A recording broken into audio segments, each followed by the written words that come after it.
Assalamu alaikum guys, welcome back to my YouTube channel. Hope you all are doing great and you all are safe.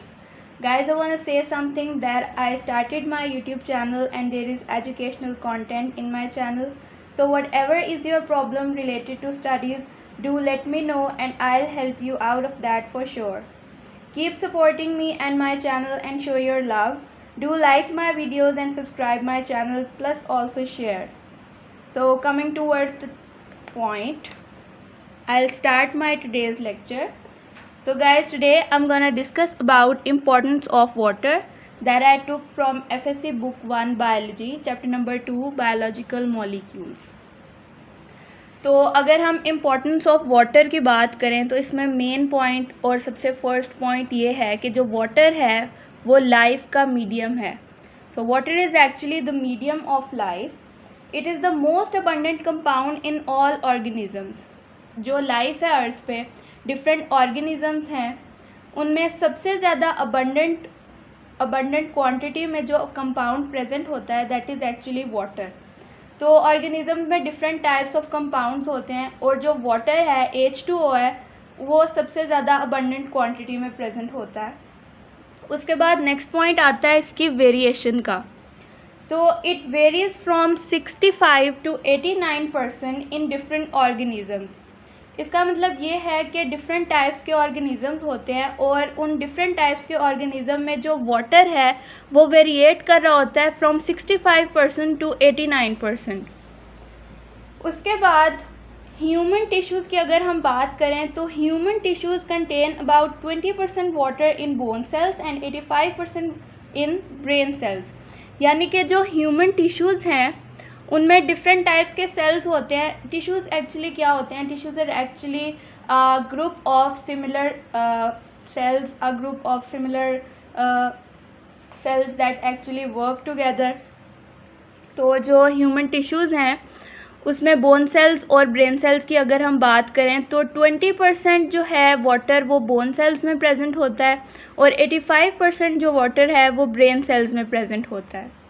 उसके बाद next point ये है कि almost all reactions of cell occur in the presence of water. Cell में different types के processes हो रहे होते हैं जिसमें biosynthetic processes, biochemical process, metabolic processes होते हैं और वो सारे रिएक्शंस जो हैं वो वाटर की प्रेजेंस में हो रहे होते हैं. उसके बाद it also takes part in many biochemical reaction such as hydrolysis of macromolecules. Macromolecules क्या होते हैं? मैक्रोमोलिक्यूल्स में प्रोटीन प्रेजेंट होती है, like starch is actually a macromolecule. तो उन सब की जो हाइड्रोलिसिस है उसमें जो ये वाटर है वो बहुत इम्पोर्टेंट रोल प्ले करता है.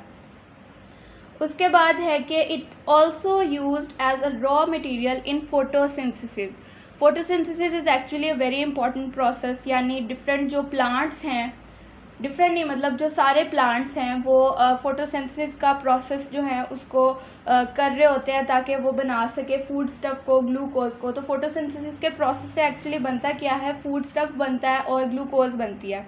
और उस फोटोसिंथेसिस के प्रोसेस में जो ये वाटर है वो as a raw material present होता है. उसके बाद आती हैं वाटर की सॉल्वेंट प्रॉपर्टीज़. सॉल्वेंट प्रॉपर्टीज़ में सबसे पहले बात ये आती है कि due to its polarity water is an excellent solvent for polar substances. Polar substances या पोलर सॉल्वेंट जो है वाटर, वो इसका मतलब ये है कि जो पोलर सब्सटेंसेस हैं जिसमें पार्शियल पॉजिटिव चार्जेस होते हैं, पार्शियल नेगेटिव चार्जेस होते हैं, वाटर जो है उनका एक्सीलेंट सॉल्वेंट है. वाटर उन पोलर सब्सटेंसेस को अपने अंदर डिज़ोल्व कर लेता है क्योंकि इसमें पोलैरिटी की पोटेंसी होती है, इसमें पोलैरिटी की कैरेक्टरिस्टिक है. दैट्स वाई ये पोलर सब्सटेंसेस को अपने अंदर डिज़ोल्व कर लेता है. उसके बाद नेक्स्ट पॉइंट ये है कि ये जो आयनिक सब्सटेंसेस हैं when dissolved in water dissociate into positive and negative ions. तो इसमें सबसे पहले मैं आपको बताती हूँ कि आयनिक सब्सटेंसेस होते कौन से हैं. Ionic substances are actually those substances that are made up of positive ions and negative ions. Due to transferring of electrons, ionic substances or ionic compounds are made. तो जो ionic substances हैं वो जब water में dissolve हो जाते हैं तो वो dissociate हो जाते हैं, मतलब कि टूट जाते हैं पॉजिटिव चार्जेस में और नेगेटिव चार्जेस में जिससे वो बने होते हैं. उसके बाद नेक्स्ट पॉइंट ये है कि non ionic substances having charge groups in their molecules are dispersed in water. Different जो हैं नॉन आयनिक सब्सटेंसेस होते हैं जिन पे चार्ज ग्रुप्स प्रेजेंट होते हैं, वो क्या करते हैं, जो नॉन आयनिक सब्सटेंसेस हैं उनके मॉलिक्यूल्स पे चार्ज ग्रुप्स प्रेजेंट होते हैं, जब वो वाटर में डिज़ोल्व होने लगते हैं तो वो डिस्पर्स हो जाते हैं वाटर में, यानी कि उनके मॉलिक्यूल्स बिखर जाते हैं वाटर में। उसके बाद ये होता है कि when in solution ions and molecules move randomly and are in a more favourable state to react with each other and to react with molecules and ions. ये पॉइंट मैं डिस्कस कर रही हूँ। इसका मतलब ये है कि डिफरेंट आयंस और मॉलिक्यूल्स जो हैं वो जब सॉल्यूशन के फॉर्म में प्रेजेंट होते हैं तो उनको एक बहुत फेवरेबल इन्वायरमेंट दिया जाता है, बहुत फेवरेबल स्टेट्स दी जाती हैं ताकि वो एक दूसरे के साथ रिएक्ट कर सकें, उनके रिएक्शंस मोर फेवरेबल कंडीशन में हो सकें। तो जो वाटर है वो एक्चुअली उन मॉलिक्यूल्स और उन आयंस को वो कंडीशंस देता है ताकि वो एक दूसरे के साथ रिएक्ट कर सकें या आपस में रिएक्ट कर सकें।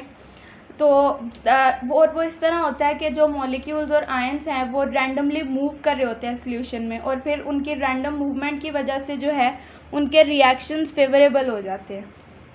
उसके बाद ये है कि it is because of this property of water that almost all reactions in cells occur in aqueous media. मैंने आपको जैसे पहले बताया कि सेल में जो है डिफरेंट जो हैं हमारे पास रिएक्शंस हो रहे हैं, उनमें बायोकेमिकल प्रोसेसेस होते हैं, मेटाबॉलिक प्रोसेसेस होते हैं, रिएक्शंस होते हैं।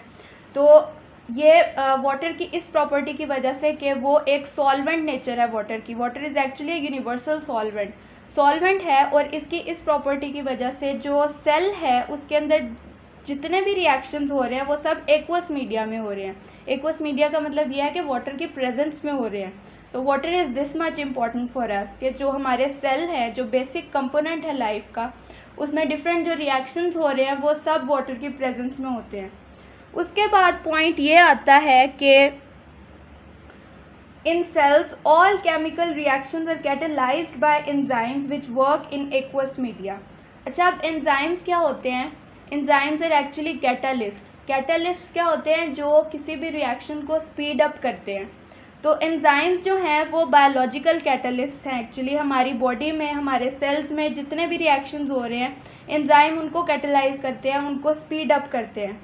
तो जो हमारे पास डिफरेंट जो केमिकल रिएक्शंस हैं वो एंजाइम्स कैटलाइज करते हैं, और उन एंजाइम्स को अपना प्रॉपर वर्क परफॉर्म करने के लिए एक्वस इन्वायरमेंट की ज़रूरत होती है, यानी कि वाटर की ज़रूरत होती है। उसके बाद इसमें लास्ट पॉइंट ये है कि non-polar organic molecules such as fats are insoluble in water and help to maintain membranes which make compartments in the cell. Different non polar organic molecules होते हैं जिसमें फैट्स, लिपिड्स, इस तरह के मॉलिक्यूल्स प्रेजेंट होते हैं। ये वाटर में तो इनसॉल्युबल होते हैं क्योंकि ये नॉन पोलर होते हैं, और वाटर जो है वो एक पोलर मॉलिक्यूल है। तो जो फैट्स हैं डिफरेंट, ये इनसॉल्युबल होते हैं वाटर में, और इनका फंक्शन क्या होता है कि they help to maintain membranes which make compartments in the cell. हमारे सेल में डिफरेंट मेम्ब्रेन्स होती हैं, उनको मेंटेन करने के लिए जो है ये नॉन पोलर ऑर्गेनिक मॉलिक्यूल्स जो हैं वो यूज़ होते हैं। So guys, this was all about the solvent properties of water. I will discuss further topics in my next lecture, so stay tuned. अल्लाह हाफिज़।